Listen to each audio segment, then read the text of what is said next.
ahead and get this party going.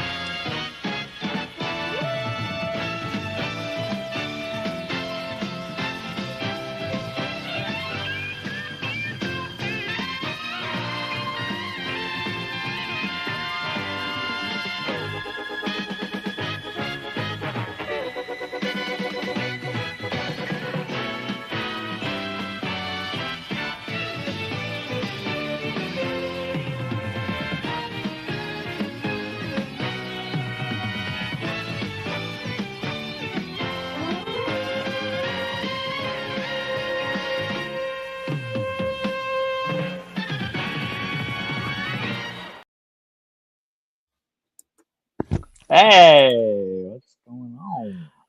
Hey, how's it going, everybody? Welcome to our special holiday edition of Fantasy Football Fever. It is Tuesday night, December 23rd, 2025. Only two more shopping days till Christmas. I'm in the spirit. I know my boys are in the spirit here. Of course, my name is Tim McClelland, and I'm America's favorite armchair football fan. Of course, over here is the host of the Hooked on Sports podcast, and as of course John Flynn. Of course, you can listen to his podcast. You can watch him on his YouTube channel, as you probably are right now. So, Mr. Flynn, how are you, sir? How you doing, everybody? And early Merry Christmas to all of you. Oh, definitely. Let me check out what you're wearing there, Flynn. So I have I'm dreaming of a Right Christmas sweater that I got 10 years ago. Oh, so that's probably your Mets shirt right there. Yeah. I mean that's you're the only of that design I have, but aha. And of course, we have our league commissioner, and he's looking pretty spiffy in his sweater himself, Mr. John Natale. Yeah, doing pretty well here, and yeah, definitely happy to be here. Happy to hear that it's championship week, and I can guarantee that this season we're going to have a new champ in the house, and one of the potential candidates is just off to my left over here. Yes, sir. Yeah, that's right. And I think someone is waiting to come in. I think I noticed that he. It's Pizzle! There he is. You see, folks, this is not exactly a crossover show as you would think it is, because these two guys are here. You see, the reason is we're going into our league championship week, and the two contenders for this year's championship just happen to be my boys from the Pain and Game Pick'em Show. First of all, the man who bleeds black and gold, the man who represents the Pittsburgh Steelers, Mr. Lucas LC Muscles 28. What's up, everybody? LC Muscles 20 here, back in with another championship appearance. This is 3 in a row, and I'm looking to win my second title in 3 years. And yeah, I put up a beatdown, even though my quarterback didn't do well. I put a beatdown last week, and I'm looking to get back on that podium as a champion and not finish running up like I did last year. And of course, as you people can see on the screen here, as you're about to see, Lucas's opponent for this year's championship game is none other than our fellow cohort on the Pain and Game Pick'em Show, representing the aqua and orange of the Miami Dolphins. And I should give him the proper introduction. Football freaks, gridiron geeks, have no fear, because Hey, Pizzle is here in the flesh, baby. What is up? What is going on, everybody? Lucas, I cannot wait to go up against you this week in the championship, but you're going down.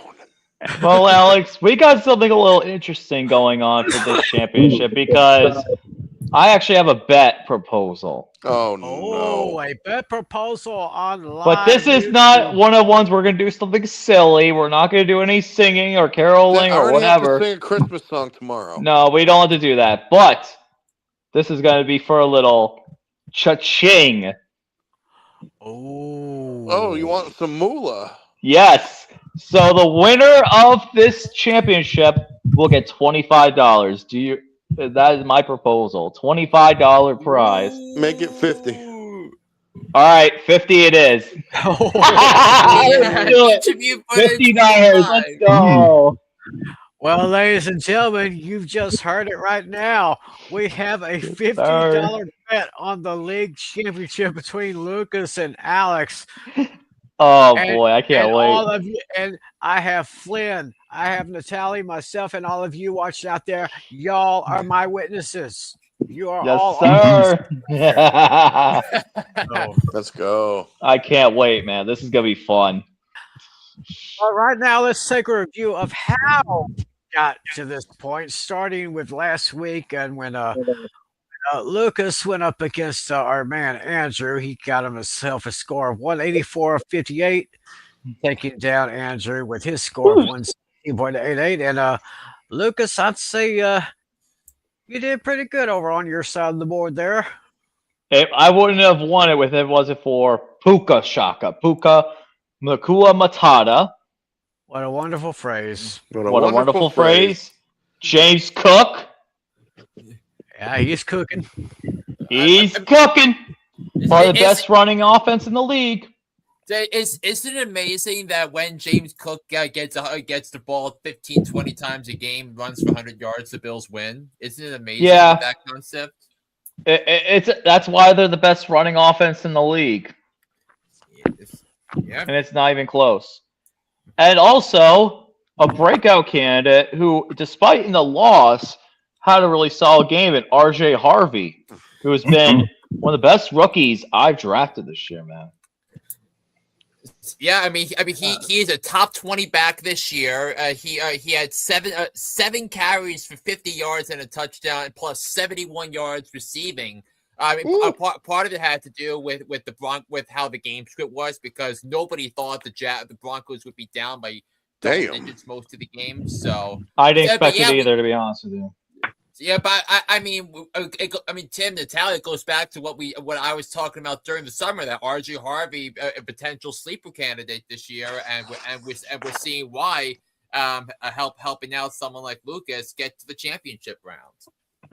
Oh yeah, I mean, it felt like a Sean Payton special when he drafted him, and now we're seeing the fruits of what I believed in. I could have been more proactive in drafting RJ Harvey, but nonetheless, yeah, he was eventually when he became the lead back in Denver, that's when things began to blossom for him, and that's why Denver could be in the conversation to go to the Super Bowl, despite the loss. And finally, the last back to really help me out was Sonic from the iconic duo Sonic and Knuckles, Jahmyr Gibbs. Yes. Sonic. But there's a thing, though. I don't know if you guys noticed, but there was a post by David Montgomery on his Instagram, and it seemed like the duo could be breaking apart due to one player retiring at the end of this year. Yeah, that means Jahmyr Gibbs will be no worse than RB2 on draft boards next year. Right. Oh, he's gonna be a top player next year. Yeah, no matter what. You're thinking Bijan Robinson, Jahmyr Gibbs to draw a line after that on the running back tiers list. That's true. Yeah. Let's take a look at who Lucas had on the bench here and how what. I know I left a few. Oh yeah, Trevor Lawrence with that huge day against Denver, 31.16. Ouch. Why I picked Stroud over Lawrence was Stroud was going against one of the worst defenses in the league in the Raiders, while the Broncos had was pretty much the top defense in the league going against Jacksonville, and no one expected Jacksonville to look as good as they did. Let's be honest here. I don't think anyone expected Jacksonville to go into Denver and just dominate. I did. Yeah, you were right. That was my upset pick of the week. That was your upset pick. It was. Wow. So obviously Alex knew something we didn't. Yeah, that's true. And if you started Trevor Lawrence over CJ Stroud, if you went against the conventional wisdom, you would have wound up with over 200 points for the week. I would have. I still won by over 70, but still. Yeah. It would have been nice to hit 200 in a playoff game. I agree. Yeah. We'll and I mean, and then for Andrew, it didn't help that Trey McBride laid an egg. Deebo Samuel laid an egg. Travion Henderson only got 2.2 points. Travion Henderson got injured.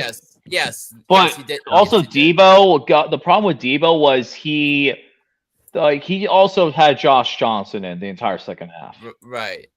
Right. Right. So it's like, we could do that. I mean, I don't regret grabbing the 7 points with the Commanders because I'm thinking Marcus Mariota we give him a chance, but then once he left, I knew that pick was fried. So yeah, so with that, you are in the championship round, and let's take a look at how Alex knocked me out of the playoffs, despite only getting 1.4 points for Gardner Minshew, who, like his starter Patrick Mahomes, also tore his ACL. 1.4 points, but he rode nearly 30 points from Bijan, and everyone else either met or slightly exceeded their expectations. Mike Evans caught a touchdown in the first quarter against Carolina in the loss. Jalen Waddle 13, Brock Bowers 14. So, Kyle Pitts suddenly turns into the player we all thought he was going to be after the Falcons get bounced from the playoffs. I mean, you can't make this stuff up if you're a fan of the Atlanta Falcons. And then the Texans defense, that was an easy matchup. But then on my side, I couldn't get much either from Lamar Jackson because he got hurt too. Lamar got hurt. Yeah, I know, and I got 33 points from Christian McCaffrey. That he would have been a playoffs MVP, but it didn't matter to me because the rest of my team stunk. And Wan'Dale Robinson 5, Nico Collins only didn't even crack 10 points in PPR. Tyler Warren laid an egg as well. I mean, and the Seahawks defense. Oh my gosh! I mean, in my other league, I faced the Seahawks defense, and the scoring and Natale scoring in this league with defense is far more lenient than the standard. But in the standard league setting, the Seahawks defense had -4. So. Yeah, I'm very fair. I don't believe in negative points unless the defense does something incredibly stupid. Yeah, right. I mean, I felt the writing was on the wall though when I benched Kenneth Walker III instead of Kyle Williams, and I'm actually an idiot for doing that because with Blake Corum eating into Kyle Williams' touch count, I should have known that, and if I figured out the logic there, I would have had a better result, but it would not have made a difference anyway because both of my because Lamar Jackson got hurt. So ooh, no, the other complaint. Remember our trade? Yeah, that I mean that I completely whiffed on that. I crunched the numbers. Yeah, pretending our trade never happened. You know what the differential would have been for you? It would have been at least 20 points. I'll tell you that right now. Well, yeah, I did the math. You still would have lost, but by 0.7 of a point. Oh, geez. Wow. So hypothetical, if our trade never happened, and you started Kenneth Walker over what's his name, Kyron Williams, you would have won. Oh my God. That's insane to think about. I mean, it was a complete disaster for both sides because I mean, Natale needed to win to beat Casey to make the playoffs, and Olave was projected at 15 for his Week 14 matchup. He only got 6, so it's a 9-point difference, and Natale lost by 4 points there. And then for me, I was thinking, great. Wan'Dale Robinson's got favorable matchups. The rest of the way, I feel good. My roster is perfectly positioned for the playoffs, then Andrew Thomas gets hurt, and the offensive line can't protect Jackson Dart. So Yeah, pretty much both of our trades were washes. The last one was a terrible trade by both of us. Yeah. Yeah, pretty much the first one too, for that matter. The first one was a wash because eventually you traded Jalen Warren again, and then I ended up dropping Jordan Addison. And Jalen Warren too. He went off against Jalen Warren had an insane game. Yeah, he did.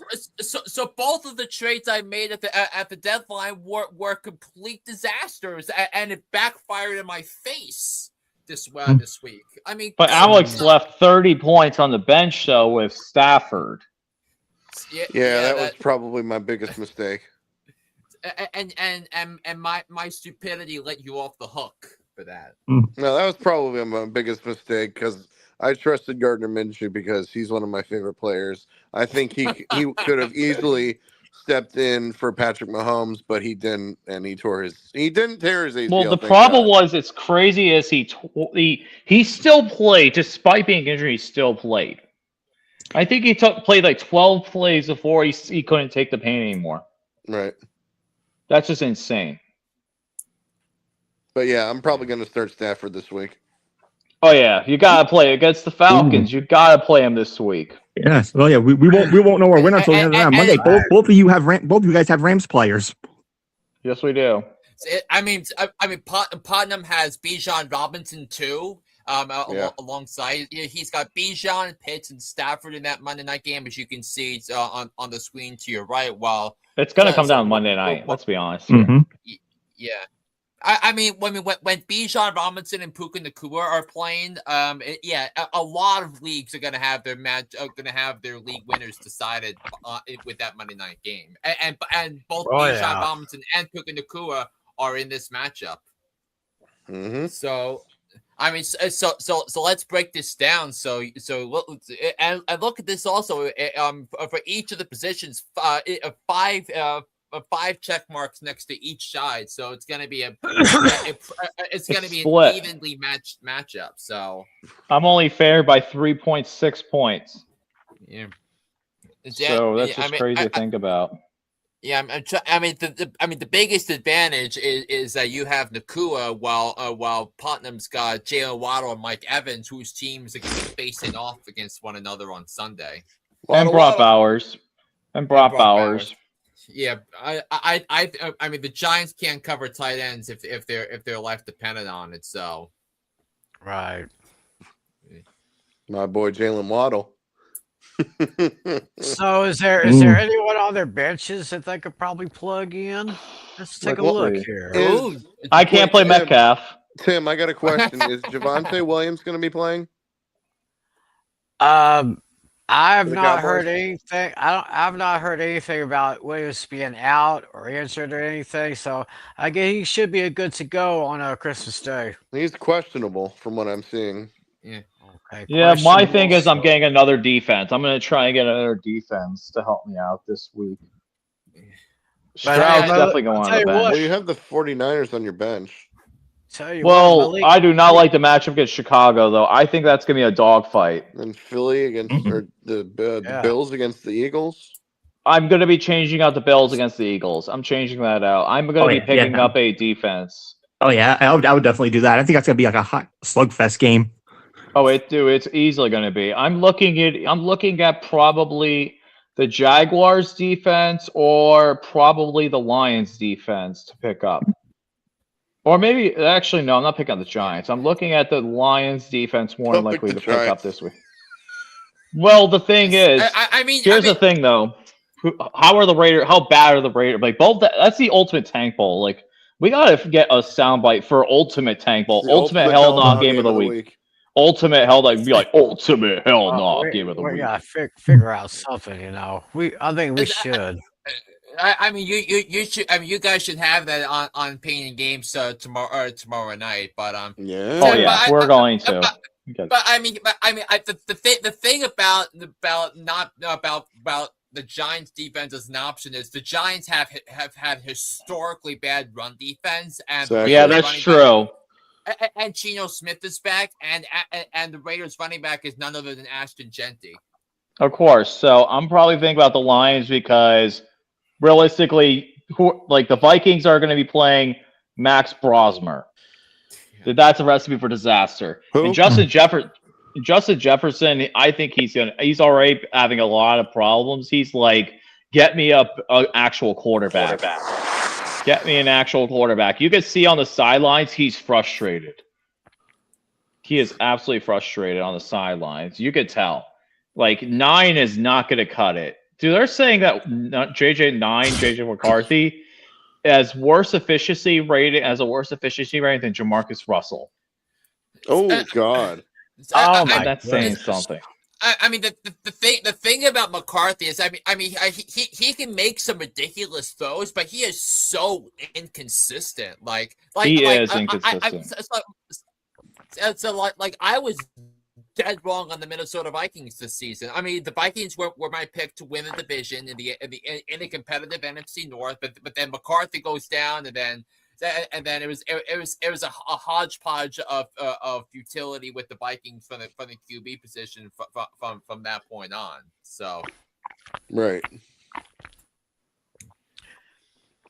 So it's going to be very interesting here. Neck and neck. Definitely best of luck to both of you.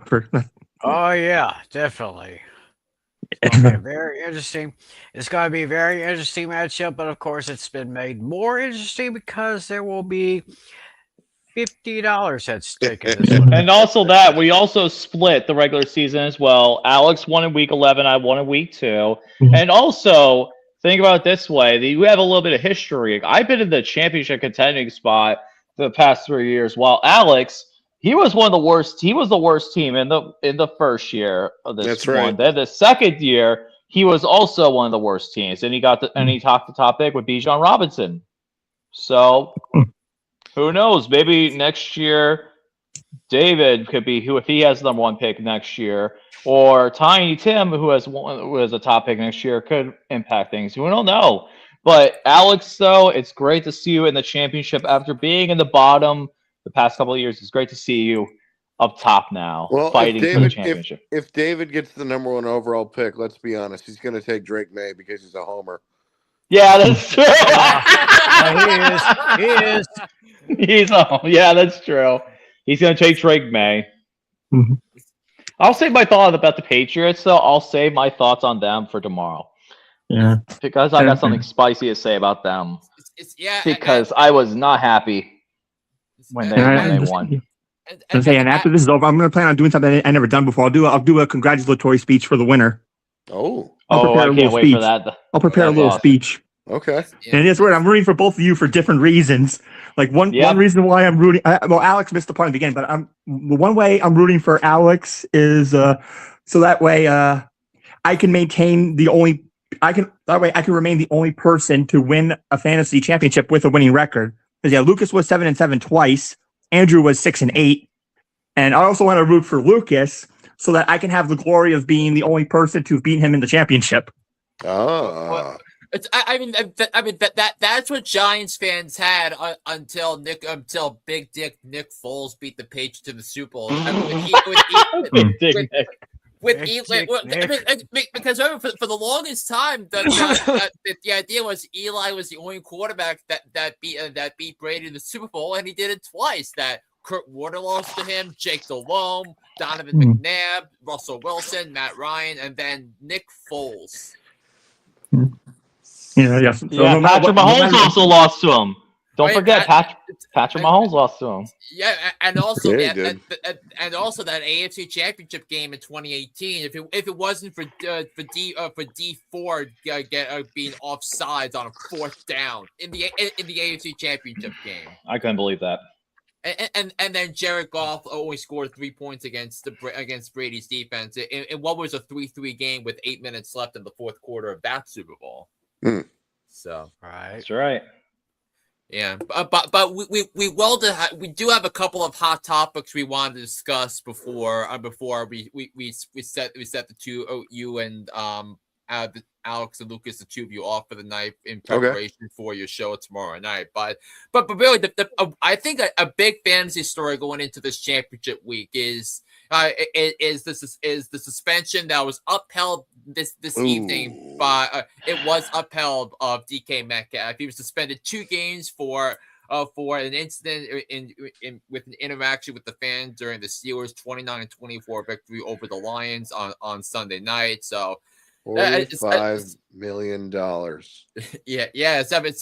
I mean, and a clause in his contract kicks in that if he's suspended for conduct detrimental to the team, that guarantee is void. So so we need 2 angles on this. One, what does that mean for the Steelers? And I would think that if the Steelers can't beat the Browns and they if they can't beat the Browns on Sunday, what is it going to mean for Metcalf?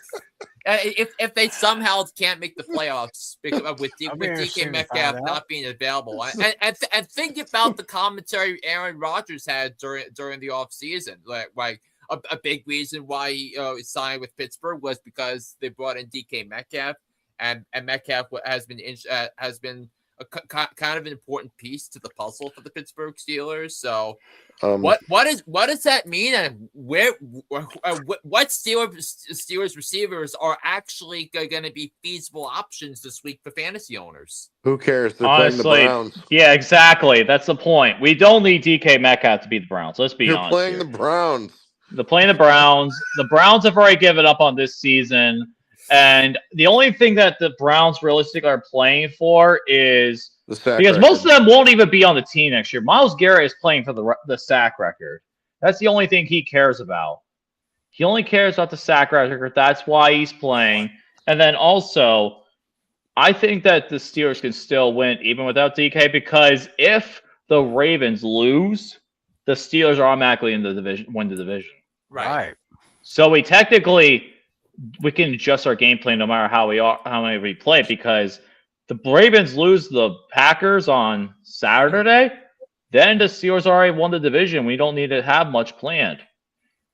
And we could lose out. We could rest players because we already have a division. At that point, we have the division. Baltimore can't clinch it. So, and also you have your seed locked up because in theory, because technically the other 6 teams, so you have 6 teams in the AFC that could potentially be the number 1 seed, including the Houston Texans. I mean, I don't know if you guys saw Steve Kornacki's analysis of that on the NBC pregame show. Like, it's like you got the Bills, the Patriots, the Jaguars, you got the Chargers, you got the Bills, who could be the number 1 seed, and if everyone has 5 losses in the AFC, potentially the Houston Texans as well. So the AFC is wide open this year. Let's be honest here, it's wide open. Now that the Chiefs are out, it's wide open. Thank God. Exactly. Oh, the Chiefs aren't in,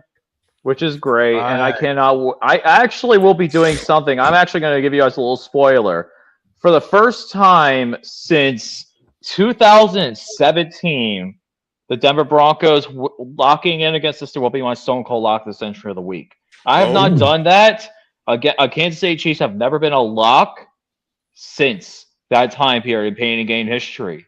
So it'll be the first time in the Patrick Mahomes era that the Chiefs will be a lock of the Century of the Week to lose against. Their other team will be winning.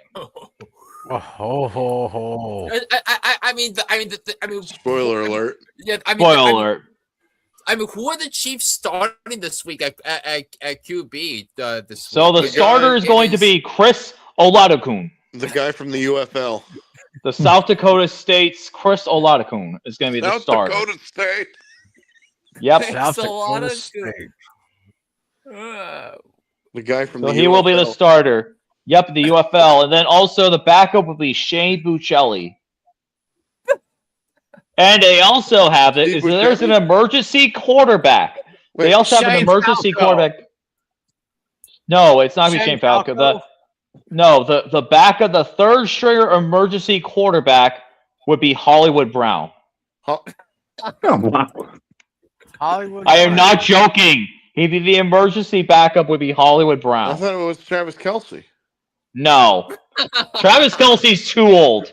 and he's about to retire. It's gonna be Hollywood Brown because Hollywood Brown actually about had to get married too. I think he did throw a touchdown pass a couple years back, if I'm not mistaken. Travis Kelce. Yes, he did. He did, but that was like a 1 yard TD pass in the end zone.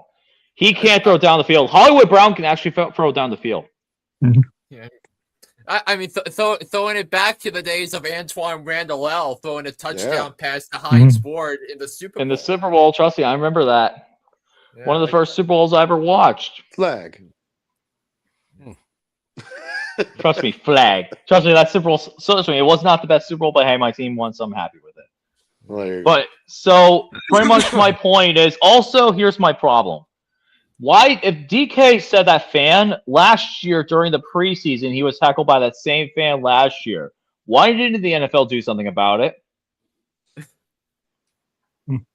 If you already knew this fan was a problem, if you had a fan, yeah, the exact same fan. If you knew this fan was a problem ahead of time, why do you allow him to have those kind of seats? Why don't you just bar him from that sideline?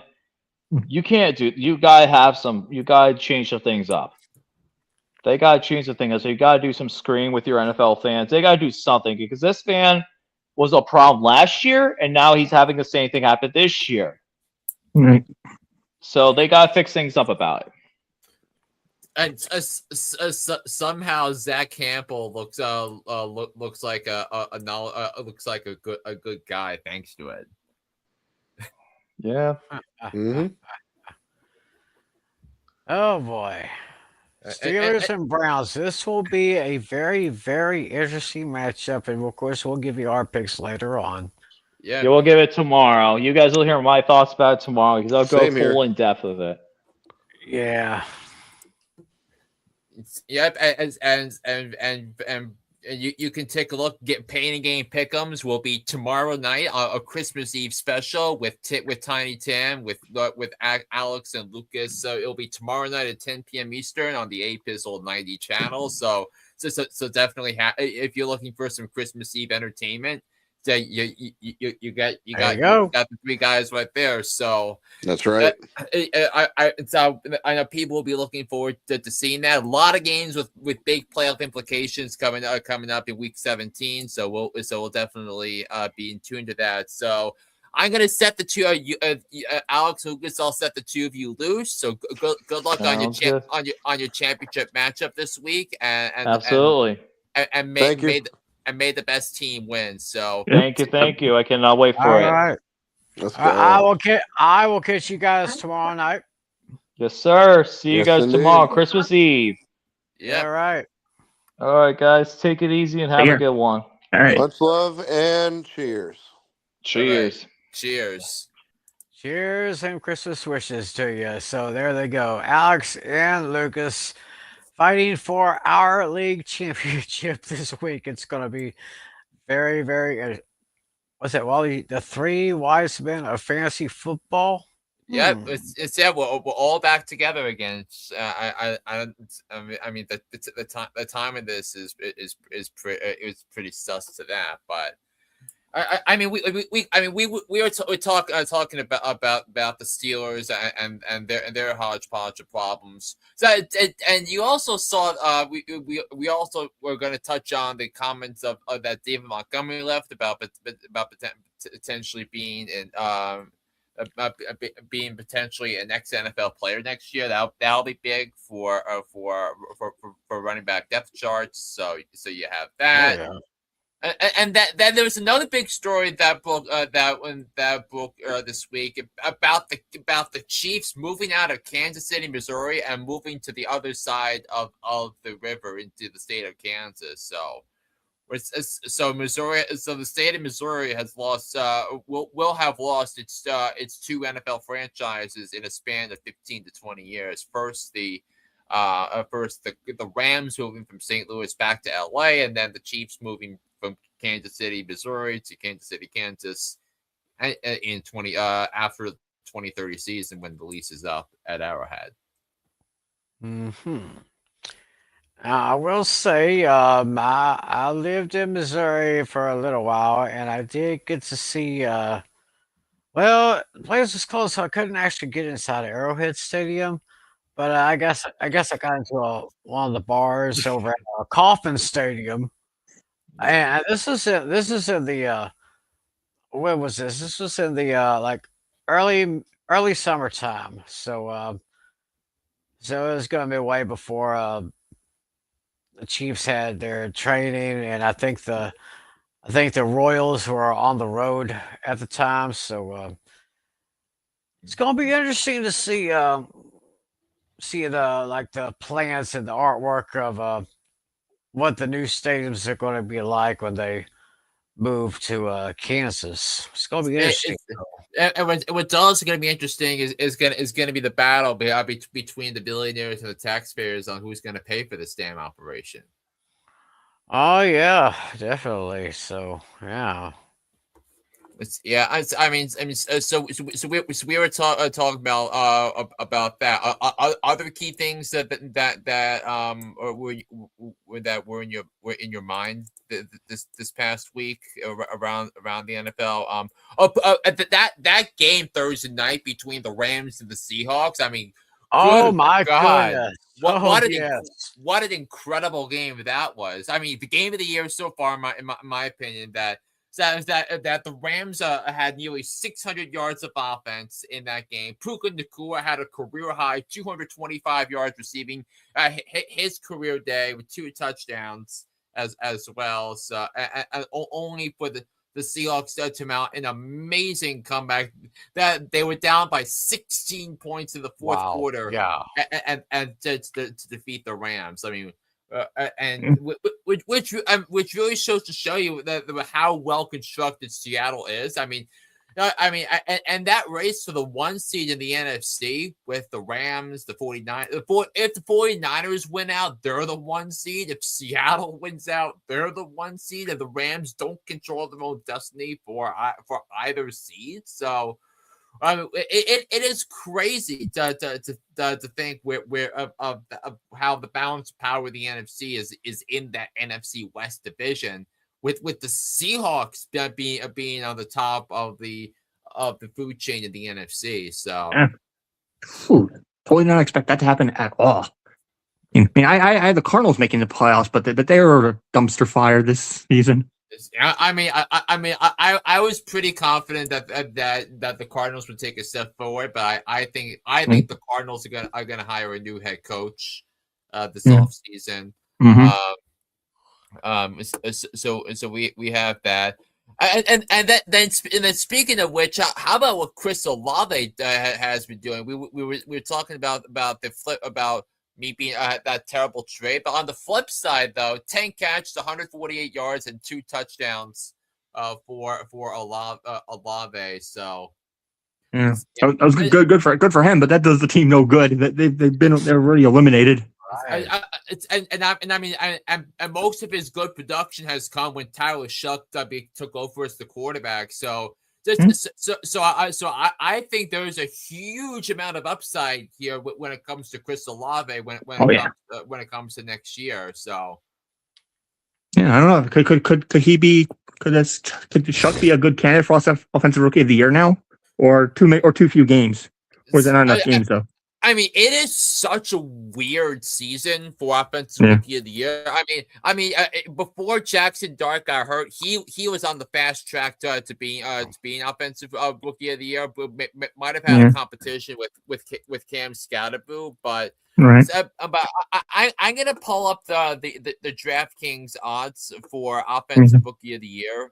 I initially projected it was gonna be Genty, but that's not happening. Is on DraftKings? So I'm gonna give you the top 5. Okay, so Tenor McMillan minus 280, so he's the odds-on favorite.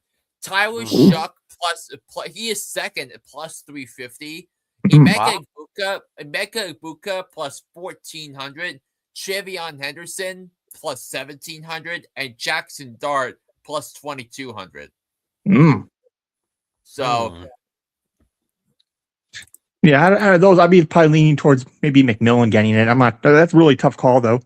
Yeah, it is probably going to wind up being Tedor McMillan, especially if the Panthers wind up making the playoffs and winning the division. after the victory against the gutless Buccaneers. But Trevor McClelland is 76 receiving yards away from 1,000 receiving yards for the season.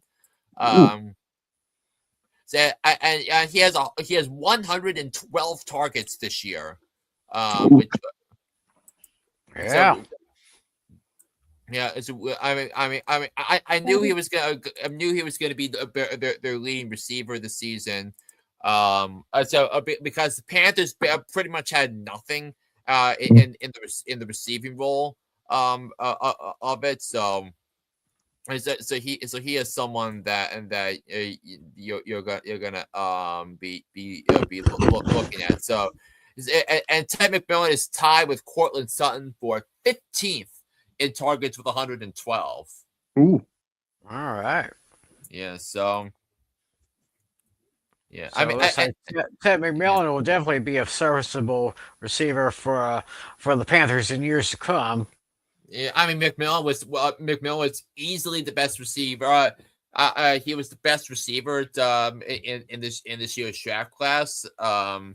And it was clear that he had a perfect placement for him when he was drafted by the Panthers. I felt like that was going to be a lot logical placement the whole time. Of course, he went to the University of Arizona, so.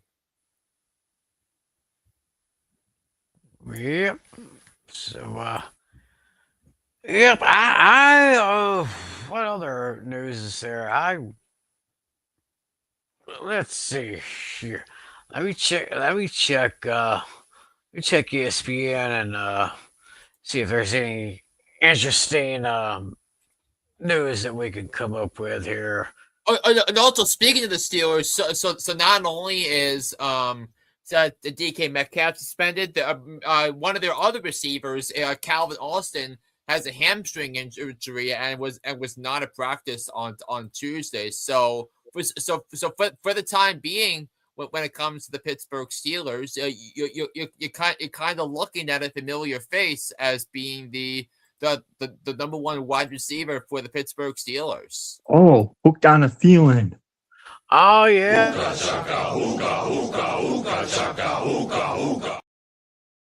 Yeah, Adam Thielen is currently listed as the number one wide receiver for the Pittsburgh Steelers, right? If Calvin Austin can't play. And I guess that would put MVS as the wide receiver 2, I guess. And not that far behind, but MVS, who caught a touchdown for the Steelers against Miami last week, and then Adam Thielen. Yeah. Okay. So Adam Thielen back at wide receiver 1, of course, probably not the way he expected to be there, but hopefully Austin's injury isn't going to be too serious, and of course with the loss of Metcalf for the rest of the regular season, I might play it. But of course, as Lucas told us, and basically Pittsburgh has to win and Baltimore has to lose for Baltimore to. It's not the Steelers. If the Steelers lose and the Ravens win this week, the two teams will play for the AFC North crown next week in Pittsburgh in 2 weeks in Pittsburgh, and it will probably be the Sunday night game that week. So, and there's actually there's actually some really good candidates for Sunday night for that week 18, because you're thinking Seattle, San Francisco, that week could be a possibility. Maybe Jackson, maybe Indianapolis and Houston. If it's if the Colts somehow beat the Jags and the Texans lose, that could be an interesting candidate with a potential game to be the 7th seed in the AFC. So a lot is at stake this week. So why don't we start previewing, looking ahead towards this week here? Tim, I know I understand you had some starts and sits this week. in fantasy? Yes, I do here. Actually, couldn't really get some good reads on any starts or sits as far as the tight ends are concerned. But I do have starts and sits. So, so my start for this week is Tyler Shook from the New Orleans Saints going up against the Titans. I read he has scored at least 17 fantasy points in the last four consecutive games, so that's pretty good for him. Meanwhile, the Titans are allowing the eighth most fantasy points per game against quarterbacks, and so Tennessee, they did have that good game against the Chiefs, but I don't quite expect that to last year against the Saints with the way that Tyler Shook has been playing since he got the starting position in New Orleans. My quarterback sit this week.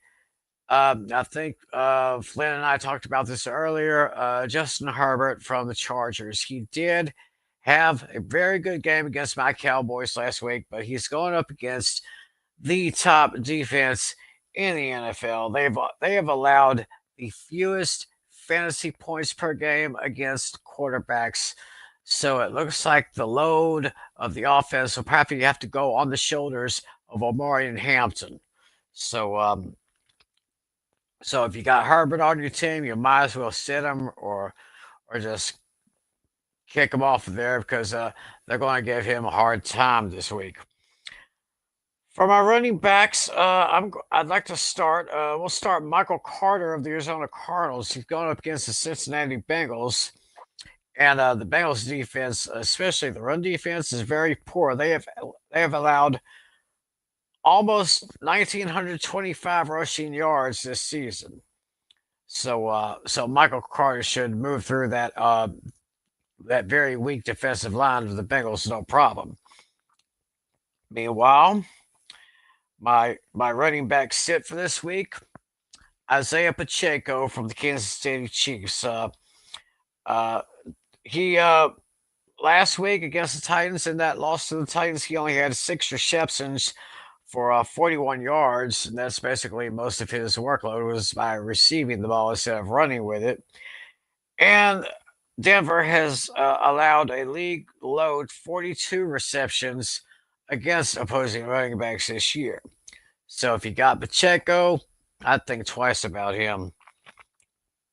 And for my wide receivers, my starting wide receiver, well, hell, all through this season, you could have started any wide receiver against the Dallas Cowboys defense. In this case, I'm starting Deebo Samuel from the Commanders.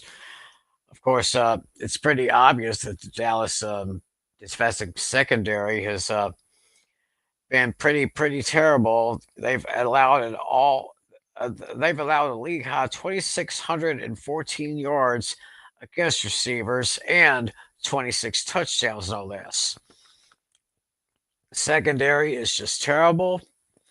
They leave opposing receivers as open as a 7-Eleven, and they make C and D rated quarterbacks look more like A and B rated quarterbacks. So if you got Deebo Samuel, I'd plug him in. For my wide receiver sit, have to go with Khalil Shakir of the Buffalo Bills. In the last 3 games, he's only had like 3 receptions for a total of 30 yards, give or take a couple of yards in there. And of course, going up against the Eagles, who have allowed just 6 receiving touchdowns against receivers this year. So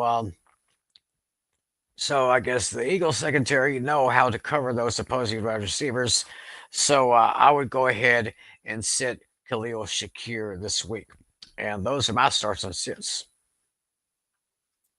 Yeah, and also not to mention that the Eagles will be getting key players back this week in Lane Johnson and Jalen Carter because both are expected to be back in the fold this week. So that's I don't. It's Natale. Did you have any picks for starts and sits this week or? No, I completely forgot. I had a very busy week, so.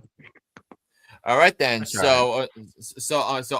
On to me. So I'm gonna give you some of my picks for the positions in fantasy this week. So my fantasies. Let's start with the quarterbacks. My start of the week is I'm gonna be for so what should I call it? For the quarterbacks, I'm going to be looking at Matthew Stafford of the Rams as my start of the week, because Stafford is playing at an MVP caliber level. He is. I think you can argue he's in the conversation for league MVP. I think he's the favorite to be the league MVP, and he has been playing extraordinarily well throughout the course of the second half. That's since the bye week, he's had. And despite not having anything going, being a pocket passer, he has.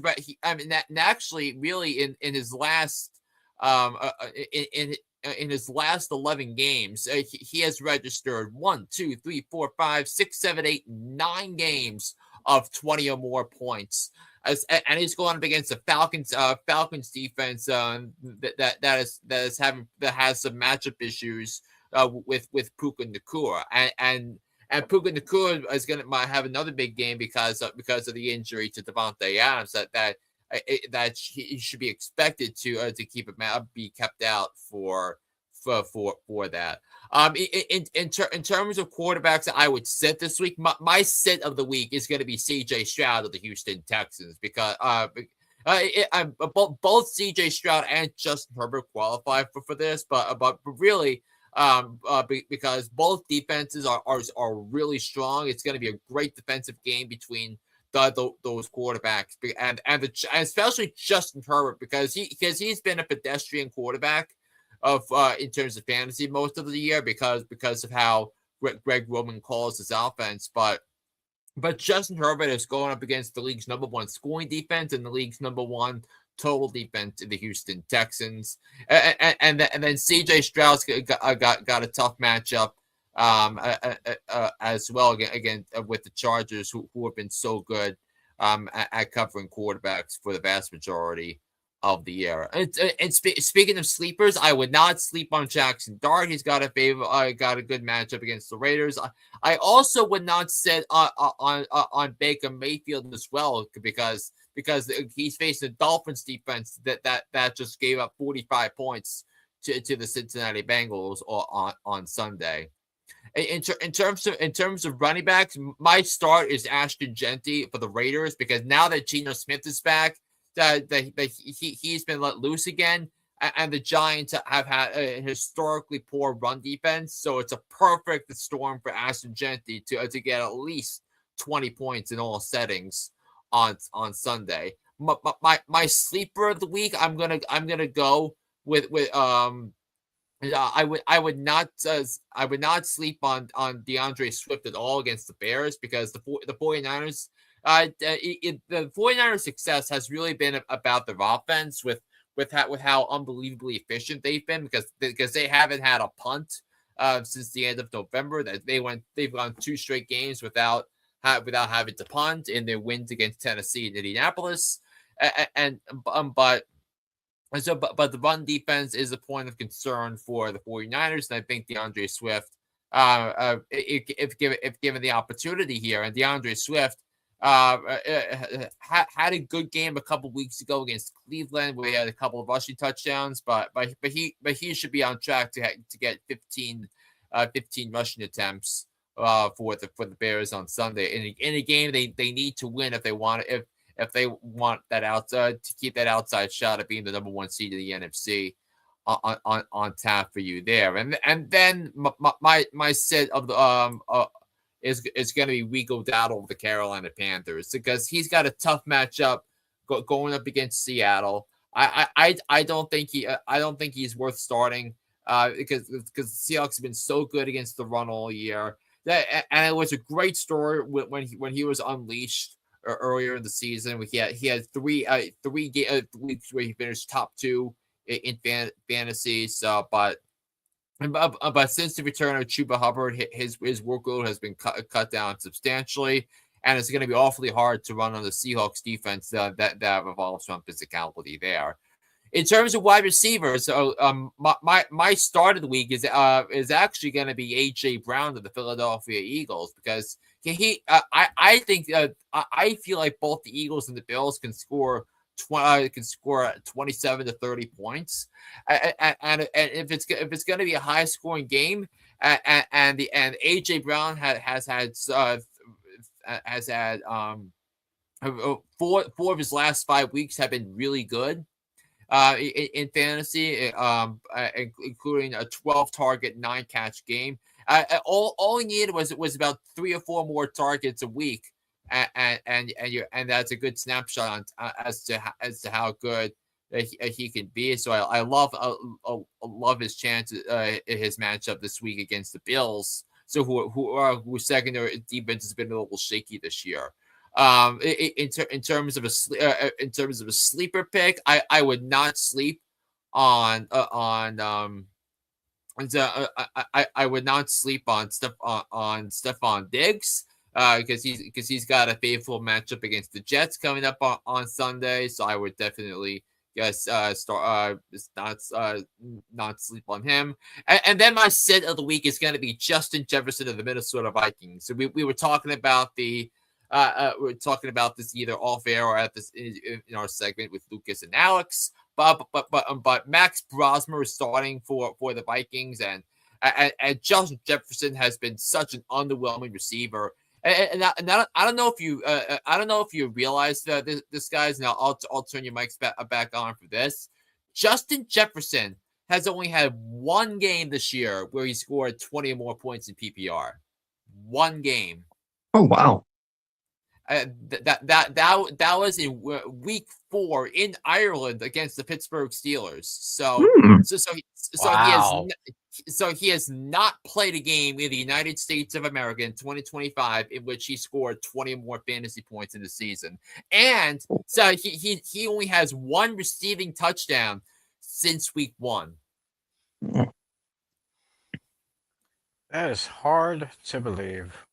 And I mean, it was crazy. Crazy. I did not believe in the Justin Jefferson hype this season. He was one of the players I was going to avoid. With my round 1 pick. That even if I had the last pick and he was available at 12, I would not have taken him.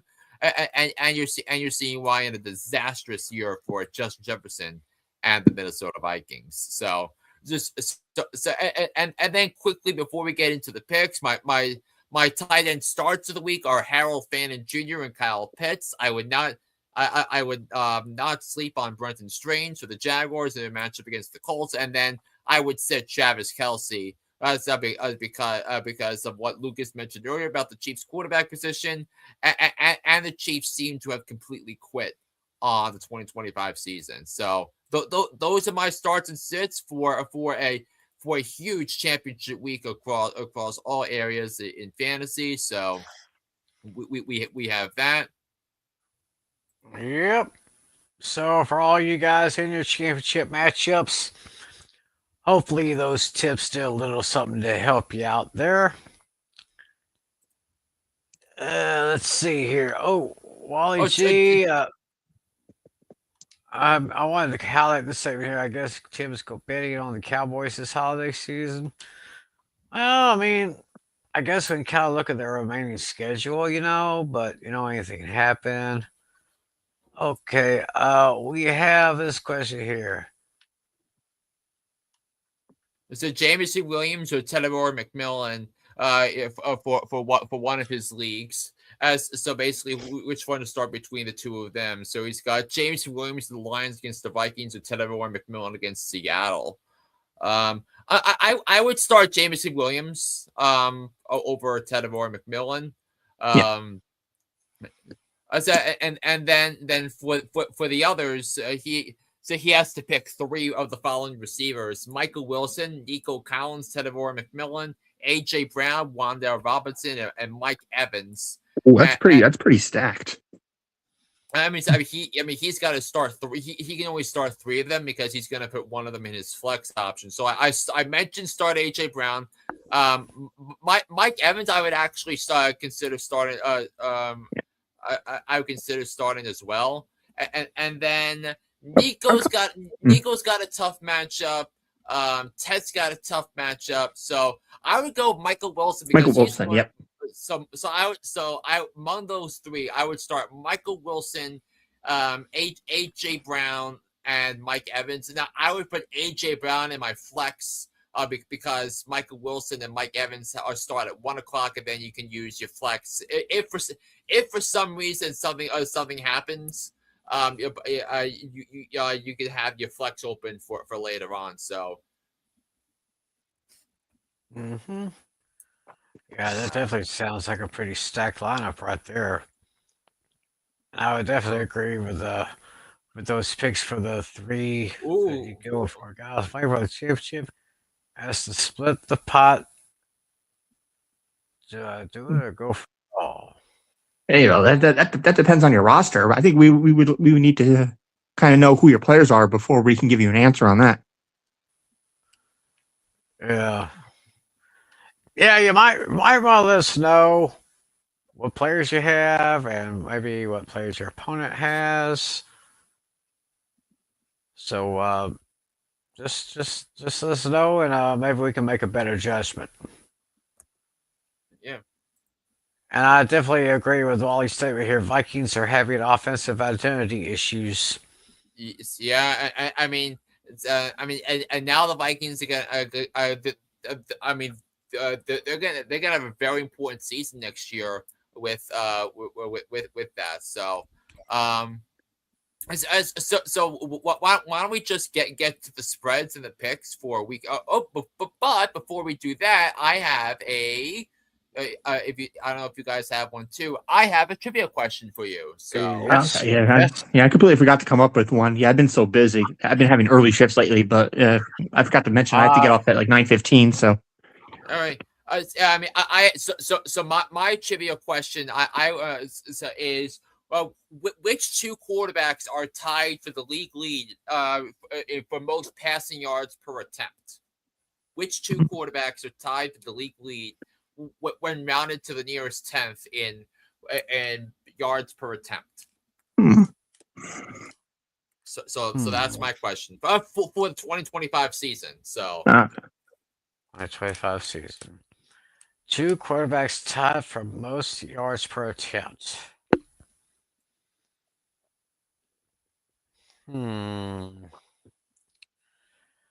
Very, very interesting there. Yeah. Fantasy points per attempt. So you gotta be. Yeah. I might have a couple of blank names in mind. I think I got a couple too. Yeah. Tim, do you have a question? Yes, I do have a question. It kind of has something to do with what happened this past week. Mike Tomlin just guaranteed his 19th straight season with a winning record, where he doesn't fall below 500. That actually ties him with Bill Belichick for second place. It's the second place for the longest streak of winning seasons at 19. That's second place. Which head coach leads that list? Another question here. Half point per reception. Purdy, Michael Wilson, Cortland Sutton, Bijan Robinson, Devon Achane, Tyler Warren, Travis Etienne, and Kaimi Fairbairn, Seahawks and Seattle defense. Yeah, and he's facing off against the team with Jalen Hurts, Chris Olave, Drake London, Ashton Genty, Amari Hampton, Harold Fannin Jr., George Kittle, or George Kittle or Christian Watson in the flex. It's the kicker Little and the Lions defense. So this is a tough call of whose roster looks stronger. This one's really tough. Well, let's see. Quarterback side, I'm trying to break down logically here. I think quarterback side, I would give Hurts the advantage. Let's see. Running back advantage, I'm going with you, the poster. Let's see. Wide receivers. So I definitely think the bottom team has an advantage. Especially matchup advantage. Because Ashton Genty against the Giants, who I mentioned. Yeah. Chris Olave against Tennessee. Jalen Hurts against an inconsistent Bills defense. Drake London probably will have a lot of. If the game script is what I think is going to be, he's going to have a lot of targets. Harold Fannin has the advantage, I think, over Tyler Warren. And then he's got George Kittle, Christian Watson in the flex. George Kittle's hurt. Keep that in mind, too. George Kittle, I think, is injured. Yeah, so Watson. So. And the Lions are going up against Max Brosman. So I think the bottom team has a big advantage in terms of. Yeah. So with this being said, I think our answer is split the pot. Yeah. Split the pot, bro. And guess who else has a trivia question? Oh, Dash. Our favorite Bengals fan. Oh my goodness. I think a 5-year-old could even answer this one. Which player has the most sacks of all time? And so, I think if it's what I think it is, the guy in question would have already been retired for 15 years by the time this guy was born. Oh, okay. Well, yeah. This. I think that's a pretty easy question there. So yeah. It should be an easy question. Be easy. I mean, because you never know where that's going to go. So we spent a lot of time on things this year, this week. So let's get right into some quick picks for week 17 in the NFL. So yeah, let's go ahead and do it right now. Starting with a triple header on Christmas Day, and the first game just happens to be my game. Old rivalry renewed. The Dallas Cowboys and the Washington Commanders from Northwest Stadium. Dallas is 7-point favorites in this game. And, well, the Commanders are going to be starting a third-string quarterback. Can't remember his name, though. It's Josh Johnson. Josh Johnson. The ultimate journeyman quarterback, because Josh Johnson's played with nearly half of the teams in the NFL, or he's been mastered by nearly half of the teams in the NFL. So he's gonna try and go for it again. So, well, since this is my game, I'm gonna let you guys give your picks first. So I mean, is it crazy? I mean, the NFL schedule makers did not have 4 of the 6 teams playing on Christmas to already be eliminated on their bingo cards. But this is a game between two bad defenses. But one team's got an extra quarterback, the other doesn't. Cowboys 31-13 over the Commanders. Yeah, this one was kind of a tough one to pick, honestly, for me, because both of these teams had pretty bad season, to say the least. I'm going with the team, but that's probably just slightly better. I'm going to take the Cowboys to win this one, but I'm going to take the Commanders with the points. I'll go 24-20. Yeah, I'm going to slightly give the points to the Commanders here. Like I said, Josh Johnson, third stringers for the Commanders, but as I said earlier, Cowboys secondary has been pretty much making C and D rated quarterbacks look more like A and B rated quarterbacks. So who knows? Maybe Josh Johnson could have a field day here. I think they said that Javonte Williams is questionable, but I'm sure he'll be good to go. I hope he does, because he's been really picking up that run game for the Cowboys that we've been looking for a long, long time. So I'm going to take the Cowboys over the Commanders by a score of 27-21. I'm just giving a slight points edge to the Commanders, but I'll give the victory to the Cowboys. And if Javonte Williams somehow doesn't go, look for Malik Davis to take the load at running back. And he has been doing some pretty good scoring as of late for the last 2 or 3 weeks. So he could be a very valuable option right there. And now we're going to go to the afternoon game. Actually, the first 2 games are both going to be on Netflix. So y'all make sure to make a note of that as we talk about the second game on Christmas Day. The Detroit Lions and the Minnesota Vikings, an NFC North showdown. And the Lions come in at 7.5-point favorites. Now go ahead. Yeah, I think this is basically a must-win game for the Lions. If I'm not mistaken, the only way that they make the playoffs is if they win out and the Packers lose out. But I mean, I could definitely see the Lions winning this game, but it's not going to matter because I think that they're done. Hate to say this, but I think Dan Campbell could potentially be on the hot seat next season with this performance. Yeah, this Lions team was rough to say the least. But the Vikings are a lot worse. JJ McCarthy is out, so they're going to go to another, I think some third stringer. I forget his name, but Lions are going to win this one pretty convincingly. Huh? Max Brosmer is the quarterback. Oh, right. That's right. Yeah, the Lions are going to win this one. They'll keep their playoff hopes alive, but just for a few more hours. Lions are limited at the end of the week, at the end of this game shortly after. So 28-18. So I'm gonna grab the points with the Minnesota Vikings. Now, don't get me wrong. I think the Lions are gonna win, but Brian Flores' defense against Jared Goff, who seemingly had some issues dealing with the pressure and the different packages, blitz packages that Terrell Austin was dialing up last week. That's gonna be an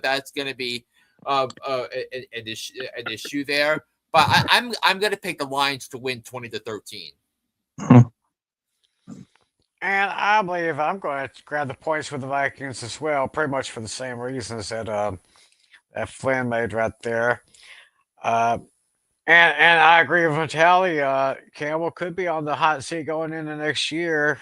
Detroit has been kind of slipping a little bit back every week, though.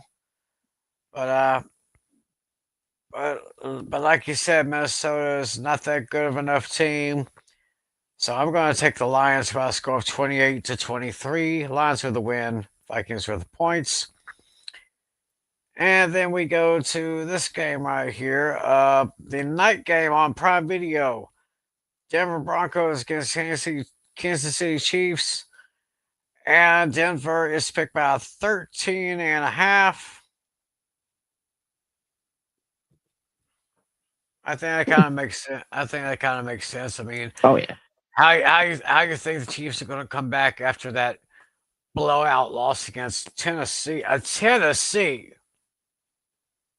I mean, could you believe that? So I am going to take this here. I was going to say 30. Give me 38 to.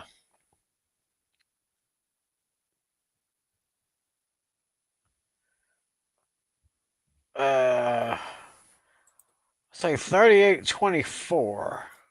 Oof. Yeah, that's yeah. I think the Broncos are going to be coming in mad after they dropped last week to Jacksonville. So give me the Broncos convincingly 38-24 over those Chiefs. And what do you say, Flynn? I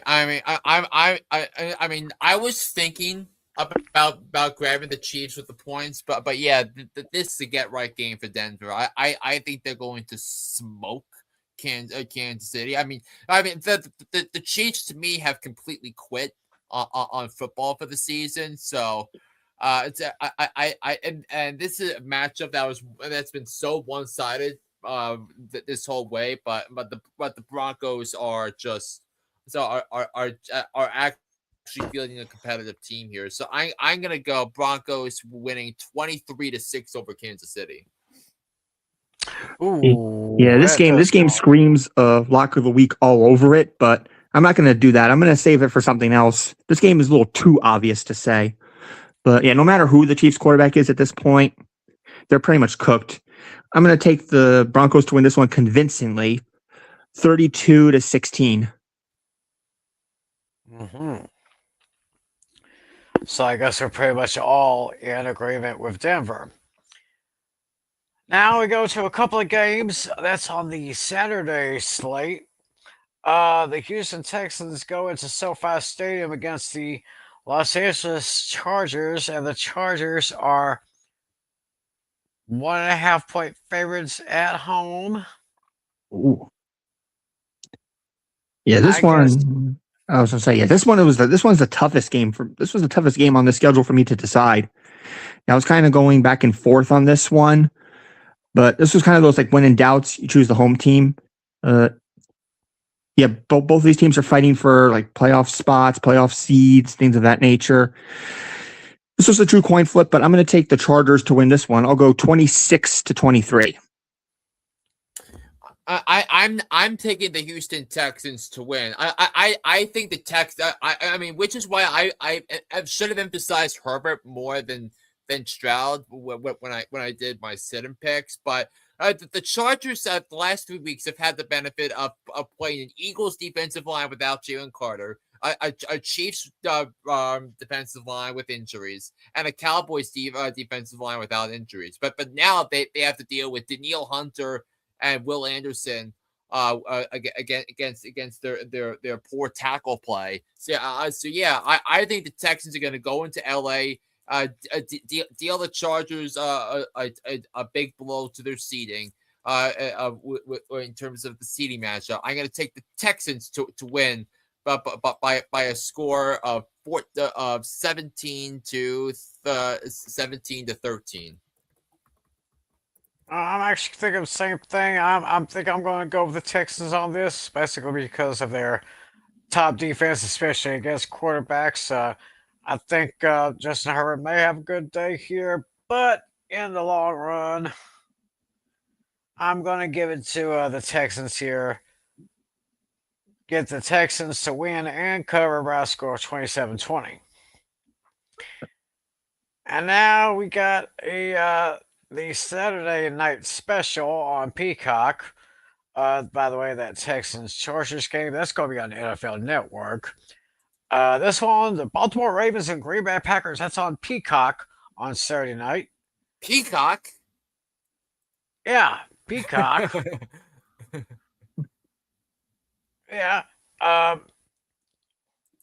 So I guess NBC will probably be having something else instead. Oh well. Yes, so I mean, although the NBC, the local markets, the NBC affiliates in Baltimore and Green Bay will carry the game in their region. Okay. Anyway, the Packers are at home, 3-point favorites. We're talking about two teams that are usually very, very tough, but here lately, the Ravens have been kind of slipping off of the pedestal of the AFC South, or the AFC North, I mean. And then you got the Packers who are trying to get a good playoff spot, get some good seedings here. But, as I said, when Green Bay plays at home, it's very difficult to defeat them. Especially when that tundra is so frozen. I don't know if it's going to be frozen this week, but I'm going to take those Packers at home. I'm going to get the Packers to win and cover. Give me the Packers by a score of 28. Let's call it 28. Give me 28-23. Baltimore are going down again. So that's what I got. Yeah. Yeah, Packers pretty much, they control their own destiny here. It's simply put, win, and they are in. Yeah, Lamar Jackson, he might not be able to play. Tyler Huntley has been pretty solid in filling in for him. He had a somewhat of a decent game, but I think the Ravens are going to make this interesting for a while, whether or not Jackson plays. On the other side, I think Josh Jacobs might be dealing with an injury. No, their receiving core is a little all over the place, but the Packers I think are the better team here. They're going to win this game to not only clinch a playoff spot, but also eliminate the Detroit Lions from playoff contention. Give me Green Bay to win this one 30-24. Yeah, I mean, crazy that they can eliminate teams from different conferences in one stone if it goes the way you believe it's going to. Now, this game was actually the toughest game of the week for me to pick because I think the way Green Bay lost that game, I mean, they had it. They were up by 10 points with 2 minutes left. So with the chance to really seal the deal of the NFC North and beat the hated Bears twice. But then you had that, you had the football in overtime. That they almost had a turnover, which it wasn't. Then it led to a ridiculous throw from Caleb to DJ for that winning touchdown. The question is, are the Packers going to recover? So I'm going to pick the Ravens, assuming Lamar Jackson plays. Which I think that's going to be the case here. I'm going to pick the Ravens to win on the road, winning it. I think it's going to be a defensive slugfest. I'm going to go Ravens 16-13, and despite that, with that being the lowest score I have for the week, it is also by definition the garbage game of the week.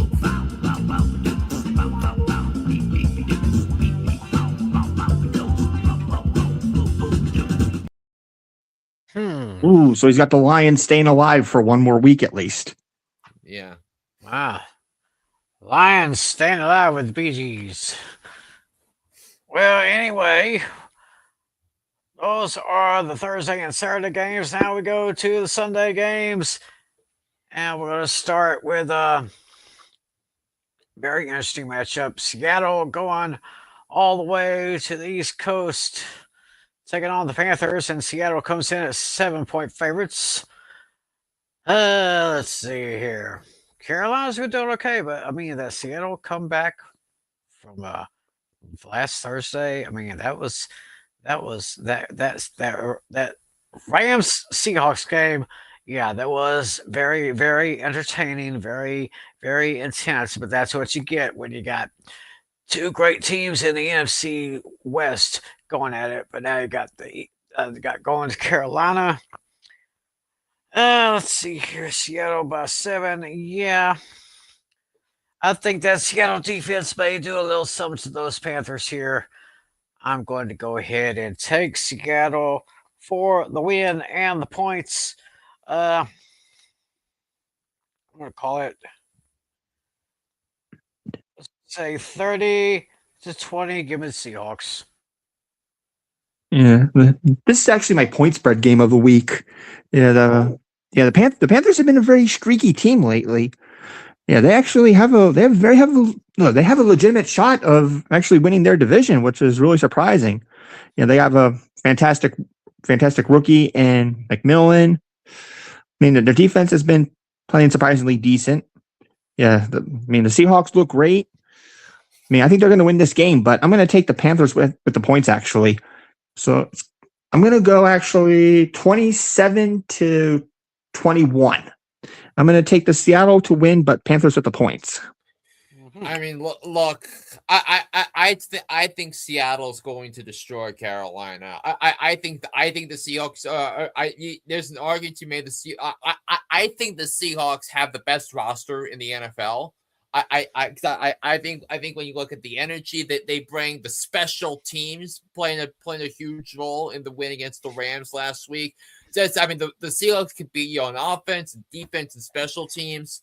And give Carolina credit for coming back to beat the Bucs, but I don't think the Panthers are as good as the record indicates.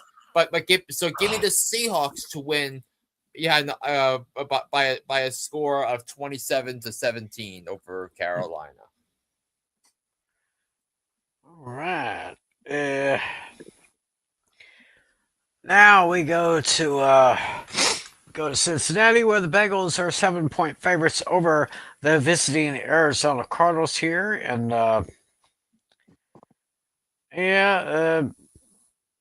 I'll take Cincinnati home. Let's see. But I say the final score is 26. I was like 26-19. I'm taking Bengals over the Cardinals, and that is exactly 7 points. So I guess in this case, I'll take the Bengals to win. I'll take the Cardinals to cover that. They'll just get right up on there. Yeah, this game is going to be kind of a messy one, to say the least. Both of these teams have had their struggles this past season. Yeah, both of these teams are so bad. I'm just going to go a very low scoring affair here. I'm going to actually grab the points here with Arizona. I'm going to take the Bengals to win this one in a very ugly game. I'm just going to simply go 20-17, making this my garbage game of the week.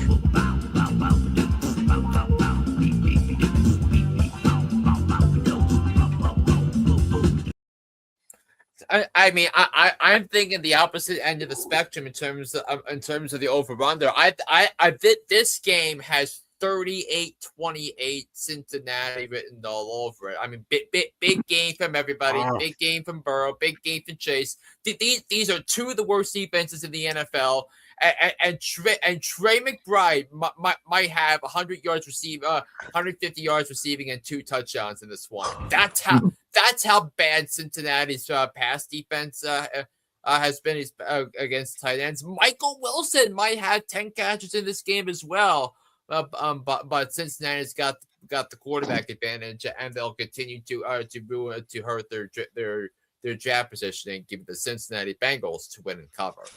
Now, I'm going to give the two of you make sure the two of you start this next game, because regarding the Pittsburgh Steelers, I am 1-14 against the spread picking Steelers games this year. So I'm gonna let the two of you pick this game first. The Steelers are 3-point road favorites against the Cleveland Browns in Cleveland. Who do you guys got? All right, this will be my last pick on air before I go, but I'll send the rest of the picks in this little chat over here. But as far as this game goes, this one was actually kind of easy for me. Yeah, the Browns are pretty much terrible here. Let's see. I mean, the Steelers are going to be without about DK Metcalf, but I think they're going to be just fine. They have one of the best defenses in the league. The Browns are going to be, I think, likely going to be without Quashawn Jenkins, so their running back core is pretty much broken right out of the gate. They don't have many reliable options either for wide receivers. So this one was really an easy one for me. I'm taking the Pittsburgh Steelers to win this one. Not only am I taking them to win this one, they're my lock of the week. Give me Pittsburgh to win 32-10.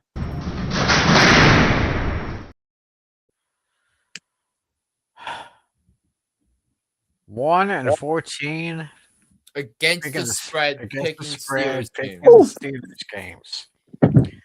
Well, I'm starting to think this might be one where you could actually catch a break here. I mean, Cleveland, they're terrible. Pittsburgh's doing right. They had that win last week. I'm taking Pittsburgh to win and cover by a score of 27-20.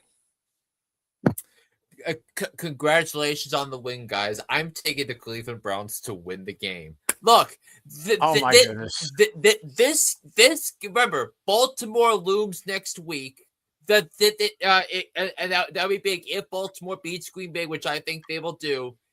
This is the classic Mike Tomlin trap game. And I think it's gonna work. And I think it's gonna work both ways. So DK Metcalf is suspended. that Adam Thielen and Marquez Valdez-Scantling are your best receivers, and then Myles Garrett potentially trying to go for the sack record against the team he hates the most. And I'm not in agreement with how Shedeur Sanders has played, but I think he can instill a sense of hope, which I think would be a false sense of hope in this one. So give me the Cleveland Browns to win a real-life football game against a division rival. The Steelers have had trouble winning in Cleveland in recent years, and I think the Browns can find a way to shock the Steelers. I think they'll win 19-16. Whoa. So congratulations on the win, guys. What could possibly go wrong with that pick? Well, any given Sunday, they say. Yep. On to Indianapolis. The Colts are 6.5-point favorites at home. No, actually, it's the Jacksonville Jaguars that are visiting Indianapolis, taking in the 6.5-point advantage. And I gotta tell you, these Jaguars have been very, very impressive. Yeah, I mean, Trevor Lawrence, what was it? 4 touchdowns in each of the last 2 games. I mean, who else? I can't remember. Now that could have been a good trivia question because the one I asked you guys is probably easy, but that one would have been interesting. 4 touchdowns in each of 2 previous games. Very impressive with him. Jacksonville's getting their way up there. Indianapolis is kind of slipping and falling. Old man Rivers. Kind of like what Clubber Lang said to Rocky in the rematch. He should have never come back. But I guess they were desperate, so I guess they were desperate enough to get a man who hasn't been in the league for about, 5 years or so? But that's not going to change things here. I am going to take the Jaguars to win convincingly. Well, not I wouldn't say convincingly, but I say they'll cover the spread. I'll take Jacksonville over Indianapolis 31-24. Okay, and Natale. Yep, I just sent my final predictions in the little chat there. Okay. I mean, I'm kind of curious to know what the answers to the trivia questions were though before I leave. Oh yeah, let's do that. So what were your answers to my trivia question? The 2 quarterbacks that are tied for the league with highest yards per attempt. Yeah, I mean the first one feels too obvious, but one of my answers is Josh Allen, and then I think my other answer is going to be Drake May. Okay. Josh Allen, I think is a little too obvious. Yeah. I'm going to go Drake May and Brock Purdy. Yeah, but my alternate guess, if I was wrong on one of them, would have been Bo Nix. So it's, well, I'll tell you this: both of you got Drake May right. So the other answer I was looking for is Sam Darnold. Sam Darnold, really? Sam Darnold, yeah. Of course. Sam yeah, Darnold he's having a great year with those Seahawks. Mm-hmm. Okay. Very interesting question there. Now, of course, to my question, like I said, Mike Tomlin tied Bill Belichick for 19 straight winning seasons, which is they're tied for second all-time. Who holds the all-time record for the longest streak of consecutive winning seasons? It's got to be Landry, right? Yeah, I would say so. It has to be him because I was thinking if not him, then Vince Lombardi, but probably Tom Landry. I'm definitely in agreement with you there.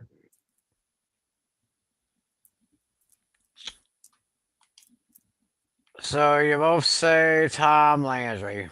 Yeah.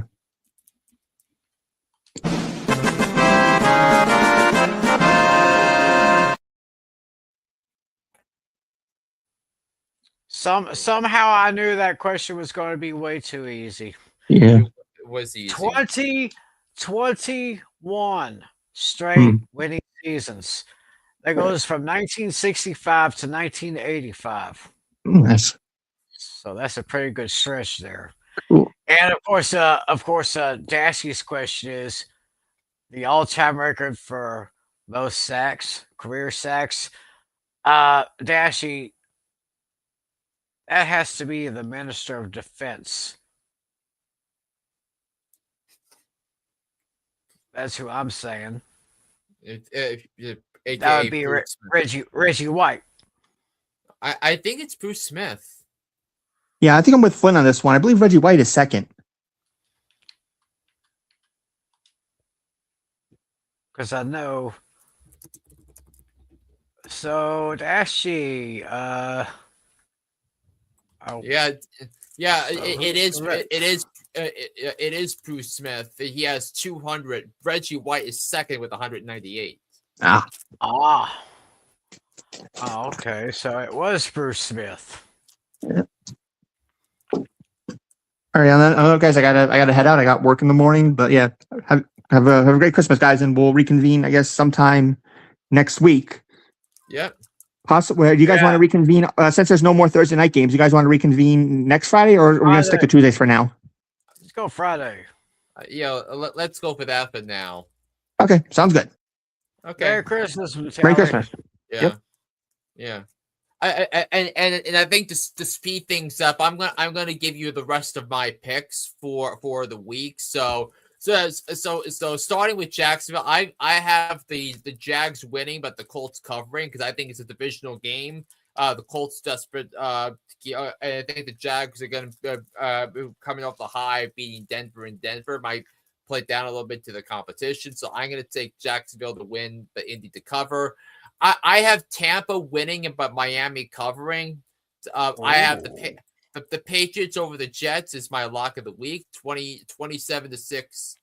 Yeah, 27-6. New England is my lock of the week for that.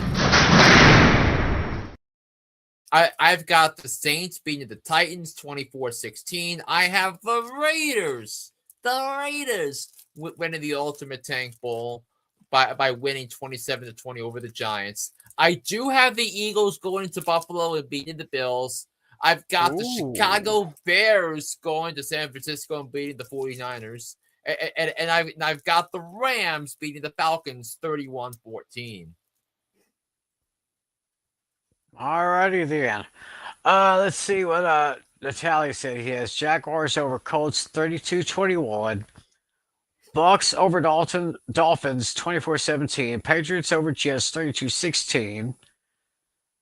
Saints over Titans 24-21. Raiders over Giants 22-19. Eagles over Bills 38-31.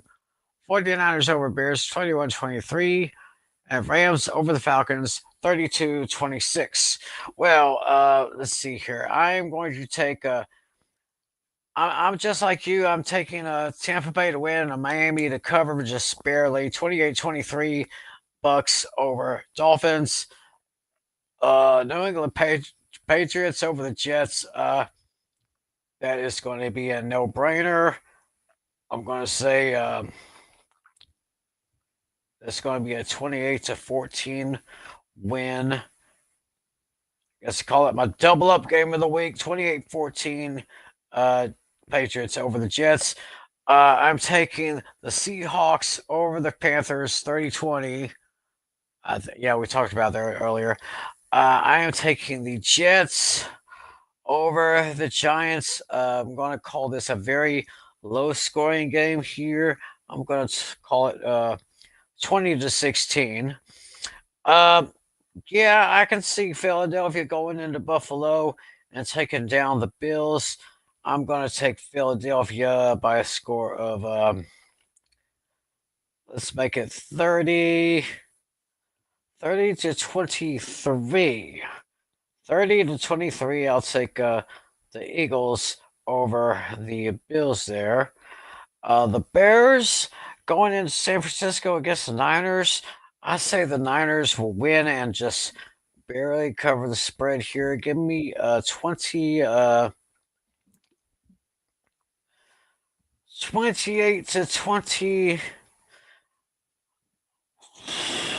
28-24, I was going to say. 28-24, give me the Niners over the Bears. And the Monday night game, the Rams and the Falcons. This looks like a good 30-20 matchup. So give me the Rams over the Falcons by a score of 30-20. And I hope I haven't missed anything. Nope, I don't think you missed anything. Well, alrighty then. Well, I guess that'll do it for this edition of Fantasy Football Fever. Once again, good luck to Alex and Lucas with their championship match this week. Of course, you'll be seeing them along with me tomorrow night. Pain Game Pick'em Show on the A90 channel, 10 p.m. Eastern, 9 p.m. Central. Also, don't forget, you can also remember you can listen and watch Hooked on Sports on your favorite podcasting platforms, as well as watching them on YouTube. So you got that.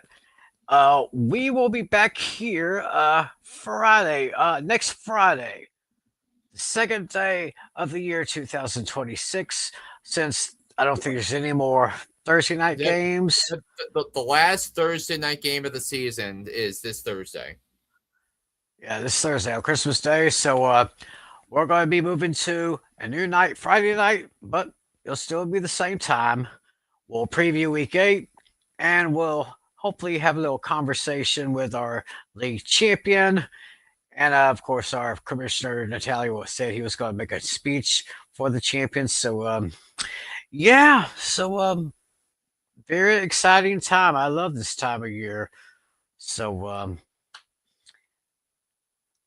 I think I'm going to be spending Christmas with my friend, maybe with my family part of the day, with my friend the other part of the day. I don't know. But anyway, Mr. Flynn, Merry Christmas to you, my friend. Merry Christmas to you. And Merry Christmas to all of you out there. Hopefully you'll get what Santa got you. And remember, if you drink, don't drive. And if you drive, don't drink. Because we want y'all to join us a little more than a week from now on Friday, January 2nd for first show of 2026, week 18, final week of the regular season for the NFL preview. And of course, our league champion will be crowned. So, with that being said, we'll go ahead and put a bow on this nice present of Fantasy Football Fever. For John Natale, for John Flynn, my name is Tim McClelland. Thanks for watching. Have a very Merry Christmas. Enjoy the games, everyone. And as always, God bless you. And, of course, a Happy New Year, too, because this is the last FFF of 2025. Well, of course, I just remembered that. So, Merry Christmas, Happy New Year, God bless you, and as always, be a good sport. See ya.